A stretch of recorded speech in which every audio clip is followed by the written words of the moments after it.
नमस्कार विद्यार्थियों, आपका पुनः स्वागत है हमारी ऑनलाइन कक्षाओं में। हम अध्ययन कर रहे थे हमारी जो कक्षा 10 है उसमें विषय हिंदी और उसकी जो पाठ्य पुस्तक क्षितिज है उसमें हमारा जो अध्याय था काव्यखंड का सूर्यकांत त्रिपाठी निराला। पहले हमने इनकी जो एक कविता थी जो हमारी पाठ्य पुस्तक में 2 कविताएं संकलित की गई हैं इसमें, अभी न होगा मेरा अंत और दूसरी थी मातृवंदना, मैंने पहले भी आपको बताया था। तो हमने पहले इसमें हमारी जो दी हुई पहली कविता थी अभी न होगा मेरा अंत उसका अध्ययन किया है। अब हम इनकी जो दूसरी कविता है जो इसमें हमारे पाठ्य पुस्तक में संकलित की गई है मातृवंदना, तो इसका हम अध्ययन कर रहे हैं। मातृवंदना मतलब इसमें मातृभूमि की वंदना जो है वो की गई है, यानी कि भारत भूमि जो है उसकी वंदना की गई है। उसके प्रति कवि के किस प्रकार के उद्गार हैं, जो भाव हैं, वो इसमें इन्होंने लक्षित किए हैं कि किस प्रकार से वो अपना सब कुछ इस मातृभूमि के चरणों में, माँ भारती के चरणों में अर्पित कर देना चाहते हैं। तो इसी का हम अध्ययन कर रहे हैं कि नर जीवन के स्वार्थ सकल बलि हो तेरे चरणों पर माँ, मेरे श्रम संचित सफल। कि हे माँ भारती, हे भारत माता, कि नर जीवन के स्वार्थ सकल बलि हो तेरे चरणों पर, कि जो मनुष्य जीवन के जितने भी स्वार्थ हैं, सकल मतलब संपूर्ण जो स्वार्थ है मनुष्य जीवन के जितने भी संपूर्ण स्वार्थ हैं, हे माँ भारती, हे माँ, मैं आपके चरणों में अर्पित करना चाहता हूँ, बलि देना चाहता हूँ उनके। मेरे श्रम संचित सफल, कि मेरे परिश्रम से जितने भी मैंने फल जो है यानी कि जितने भी कार्य किए हैं, तो मैं सभी जो है अपने श्रम द्वारा सिंचित जो फल है, जो कार्य है, उनको आपके चरणों में अर्पित करना चाहता हूँ। अर्थात मेरे जो द्वारा किए गए जो कर्म हैं, अच्छे कर्म जो हैं, तो मैं आपके चरणों में अर्पित करना चाहता हूँ। हे माँ भारती, आप मेरे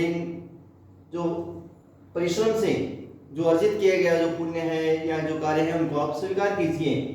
जीवन के रथ पर चढ़कर सदा मृत्यु के पथ पर बढ़कर महाकाल के खड़तर भार सहन सकूं मुझे तू कर दृढ़तर। अब इसमें कवि कहता है कि हे माँ, आप मुझे ऐसा वरदान दीजिए, यानी कि आप अपनी कृपा दृष्टि जो है मेरे ऊपर बनाए रखिए, जिसके कारण से मैं जो जीवन का जो रथ है उस पर चढ़कर सदा ही मृत्यु के पथ पर आगे बढ़ता रहूं और महाकाल के खड़तर भार से है। और महाकाल यानी कि जो महाकाल है, जो सभी के ऊपर है, जो हर किसी को अपने वश में किए हुए हैं, तो ऐसे महाकाल का जो भार है, यानी कि उसका जो अत्यंत जो भार है उसको भी मैं सहन कर सकूं, यानी कि अत्यंत भारी जो भार है, भरकम भारी कह सकते अपने जो भार है उसको भी सह सकूं। मुझे तो कर दृढ़ता, तो मुझे इतना दृढ़ कर दे कि मैं महाकाल का जो अत्यंत बलशाली जो भार है, अत्यंत भार जो है, उसको भी सह सकूं और सदा ही जीवन के रथ के ऊपर चढ़कर मैं मृत्यु के पथ पर आगे बढ़ता रहूं और सदा ही आपके निमित्त जो है वो अपने कार्य करता रहूं। जागे मेरे उर्मे तेरी मूर्ति अश्रु जल धोत विमल, दृढ़ जल से पा बल बलि कर दूं जननी जन्म श्रम संचित फल। अब इसमें कवि कहता है कि मेरे हृदय के अंदर जागे मेरे उर्मे तेरी मूर्ति अश्रु जल धोत विमल, कि मेरे हृदय के अंदर सदा ही तुम्हारी ही मूर्त बसनी चाहिए। कि हे माँ भारती, हे भारत माता, तुम्हारी जो मूर्ति है मेरे हृदय के अंदर रहनी चाहिए और मैं अश्रु जल से, अपने आंसू के जो जल हैं, जो आंसू हैं, तो उनसे तुम्हारी उस मूर्ति को धोता रहूं और वह स्वच्छ हो जाए, विमल तो स्वच्छ हो जाए। दृढ़ जल से पा बल बलि कर दूं जननी जन्म श्रम संचित फल, कि दृढ़ जल से, अपनी आंखों के जो जल है अर्थात आंसुओं से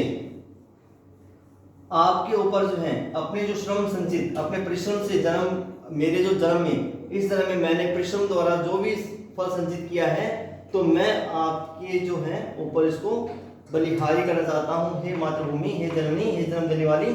सदा ही मेरे द्वारा जो संचित किए गए जो फल हैं, जो परिश्रम द्वारा संचित किए गए जो फल हैं मेरे इस जन्म के अंदर, मैं आपके चरणों में उसे अर्पित करना चाहता हूँ। बाधाएं आए तन पर देखूं तुझे नैन मन भर, मुझे देख तू सजल दिगों से अपलक उर के शतदल पर कलेद युक्त अपना तन दूंगा। अब कवि इसमें कहता है कि मेरे शरीर के ऊपर बाधाएं आए तन पर, मेरे शरीर के ऊपर चाहे कितनी ही बाधाएं क्यों नहीं आ जाए, लेकिन फिर भी देखो तुझे नैन मन भर, लेकिन फिर भी मैं अपनी आंखों से मन भर तुम्हें देखना चाहता हूँ। कि हे माँ, मैं मेरे ऊपर चाहे कितनी ही बाधाएं जो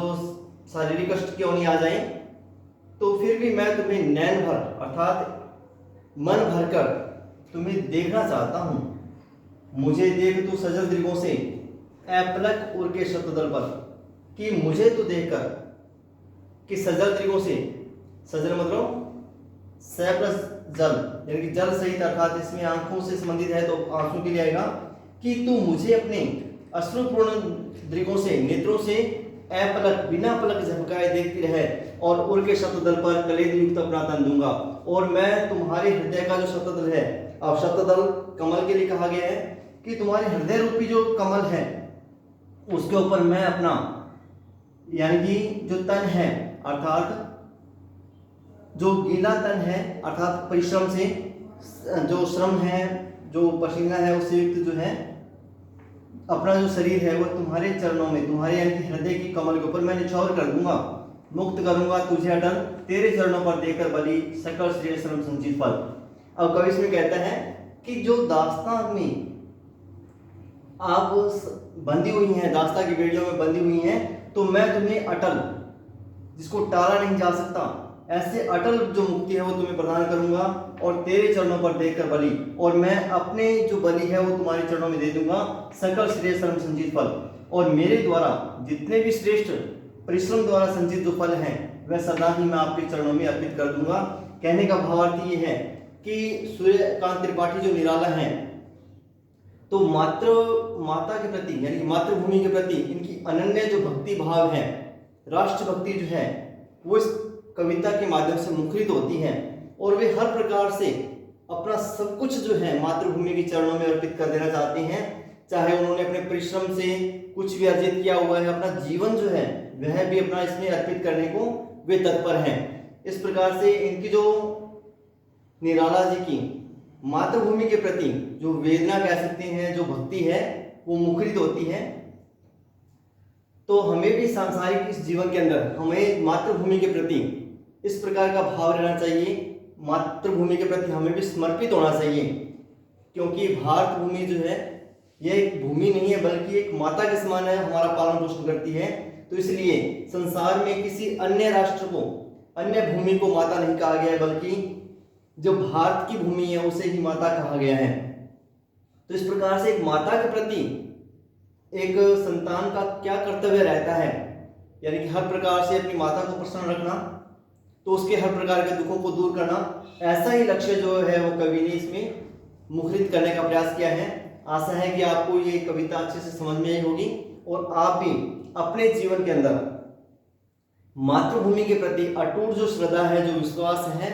जिस प्रकार से हम अपनी माता के प्रति, हमारी जो जननी है, जो जन्म देने वाली माता है, उसके प्रति जैसा स्नेह, जैसा आदर, जो सत्कार रखते हैं, उसी प्रकार से हम अपनी मातृभूमि के प्रति भी रखें, क्योंकि मातृभूमि जो है वो हमारी जन्म देने वाली जो माँ है उससे बढ़कर है, क्योंकि यह सभी की माँ है। तो इसलिए कवि ने भी मातृभूमि को सर्वश्रेष्ठ माना है, और अपना जो जीवन है वो इस मातृभूमि के चरणों में अर्पित करने के लिए वो तत्पर रहता है। तो इस प्रकार से आशा है कि आपको ये कविता मातृ वंदना जो है अच्छे से समझ में आई होगी। धन्यवाद।